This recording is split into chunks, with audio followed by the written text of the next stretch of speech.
Ошого мен таң калганым, Күлүн деген эл аралык комиссия негизи күнөөнүн кайта кыргыз элине оодарып чечим чыгарбады. Ошондой тарыз калтырды бизге. Бизге оодарган. Карапайым элге. Карапайым эл кыргыз элине оодардылар. Буга таң калганбыз. Анан кийин мамлекеттик комиссия, Абдыган Желкебаев баштаган комиссияда ошондой өңөттө жаздалды.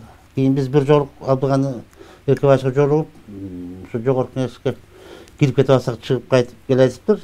Анан сүйлөшүп туруп, сиз туура эмес кылдыңыз. Сизге биз болгон жыйынтык бергенбиз. Маалымат толук жеткизгенбиз. Десек, мен эч кандай мете албай калдым, ушуну башкара албай калдым. Чыны туура эмес кылганым чын деп мойнун алган болчу. Чындыкты айта албай калдым. Чындыкты айта албай калдым деп бизден кечирим сурады. Абдыган Эркебаев. Эми эл кыргыз эл урматтаган, сыйлаган инсан ал өзү. Ушу киши ошону айта албагандан кийин таза абдан кызык болгондо биздин негизи көз карашыбызда депутаттык комиссияныкы бир аз чындыкка жакын болгон. Токомболотов жетектеген, Жылыскан Айтбаевна бирге болгон, дагы көп депутаттар болгон. Негизги чындыкка жакыныраак комиссиянын жыйынтыгы ошондо болгон. Биз ошондой деп түшүнөбүз. Ошо мисалы мына андан кийин Роза Отунбаева убактылуу өкмөттү жетектеп тургандан кийин Алмазбек Шаршенович президент болду, андан кийин Сооронбай Шарипович президент болду.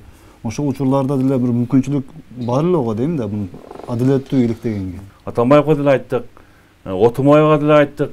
Болду, каралат, бара бергиле каралат дейт. Эч жакта 1 грамм каралган жок. Эми чындыгын айтыш керек да, бул өзбек туугандар эле өзү уюштурган жок да. Жөнүнө жаткандарды, ошону уюштурган адамдарды камап бериш керек бизге. Провокаторларды, ошо сепаратисттерди, ошолорду камап бериш керек бизге.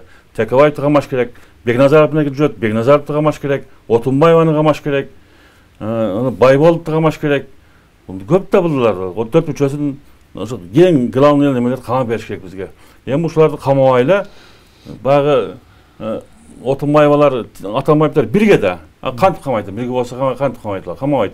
Эми азыр биздин ишенгенибиз ушу Садыр Нуркожаевич Кудай кааласа президент болуп калса, биздин ушу маселени чечип берет деген ниеттебиз да. Ушуну чечип берсе бизге, анан биз кан жуткан адамбыз, кан жутуп, ойлосоң, ал адамдар айта берет да, биз кандай акыбалда турабыз азыр, бир туугандарыбызды жоготуп, кандай акыбалда турабыз азыр.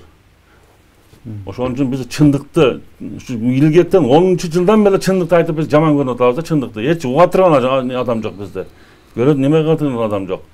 Эми ошон үчүн азыр биздин ушу Нуркожаев Кудай кааласа президент болуп шайланып калса, ушул неменин маселени чечип берет деген немедебиз биз ушу. Ал киши президент болуп шайланбай калса кандай болот? Шайланбай калса майда жок, дагы алигиден мурдагыдан шалпайып жүрө беребиз да, мен алабыз эми. Дагы бир немеси болуп калса, ушулардын бир члени болуп калса, бир Текебаевга жакын адам болуп калса, Сарайновго окшогон. Дагы жүрө беребиз ушу, мен алабыз. Ага Кудайга салып коебуз эми, Кудай неме көрсүн, үрсөсүн деп ушу да.